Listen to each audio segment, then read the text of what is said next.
his lips blue beneath a mustache that was as much icicles as hair. "I really wanted to see the pyramids." He leaned forward as they pushed up a steep rise, the edges of the crest glimpsed occasionally through the swirling snow. Gavin wanted to talk, Michael realized, probably trying to keep himself distracted from the pain and exhaustion. It was a smart move. "I know you believe all those old legends, Gav, but I really doubt they're true." He would talk, but he wouldn't give any credence to unscientific nonsense. They reached the top of the rise, and a blanket of white swept down from their feet, disappearing into the storm. "Better watch our step here," Michael said, straining to see the lay of the land. "They're bloody real," Gavin said, almost too quietly to be heard. "What's that?" Gavin pointed, out across the crater. "We're here. This is the Wilkes Land crater." Michael looked in the direction Gavin indicated, saw only thick clouds of snowflakes gusting in loops and whirls. "I don't see anything. Just watch, wait for a gap in the blizzard." Michael strained to see something, anything, within the cloud of white. He was about to question the man's sanity when a break opened, and he saw clear across the huge expanse. He gasped. "Do you see it?" Gavin asked, more animated than he had been in hours. "I'm not hallucinating, am I?" "I saw something." Michael frowned. Surely they had been mountains. Strangely regular in size and shape, with weirdly straight edges, perhaps, but surely natural. They had to be.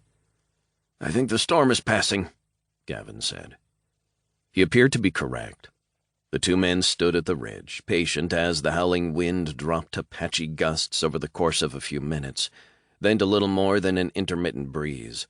The flurries of snow thinned, even occasional shafts of sunshine breaking through brief rents in the thick cloud cover.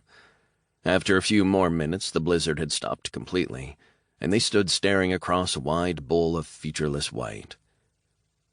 "They're real," Gavin said again. Michael couldn't believe he was looking at pyramids, thickly covered in snow, but their shape was unmistakable. "Surely just oddly shaped mountains," he said. "There must be a geological explanation for them." Gavin shook his head. "They look like pyramids to me. They can't be more than a mile, don't you think? Let's check them out." Michael could think of no reason not to. The rest of the expedition hadn't yet arrived, but this crater was the meeting point, so they would surely be here soon. Unless they had fared worse than Gavin and himself. He chose not to continue that train of thought for the moment. They could investigate the strange range, and keep an eye out for the arrival of their friends at the same time. With renewed vigor they crunched across the fresh snow.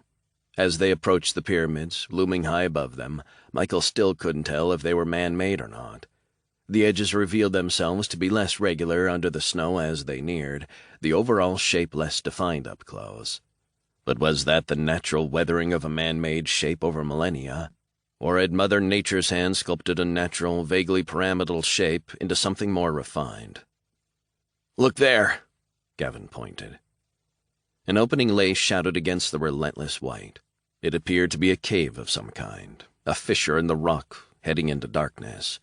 Snow whipped up again, the blizzard beginning to gain a second wind. "It's shelter, at least," Michael said. The two men headed into the cave, wincing against the renewed gale and blustering snow. Once they entered the blessed safety, still and quiet at last, Michael realized his exhaustion again. His legs ached, his toes burned with possible frostbite, his whole body trembled with fatigue. He sat down to rest, about to call his friend to rest beside him. But Gavin was clearly renewed, fueled by wonder at the bizarre discovery. "This goes deeper," he said, taking a few steps into the darkness.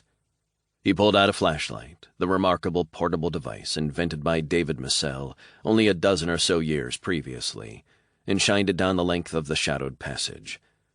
"A long way deeper." Sighing, Michael hauled himself back to his feet and followed. The last thing they needed was for the two of them to become separated. "We'll check a little way, but not too far," he said. "We can come back properly equipped once we've rejoined the rest of the team." They wound deeper into the cave as it gradually sloped downward. As they descended, it grew warmer. At first, Michael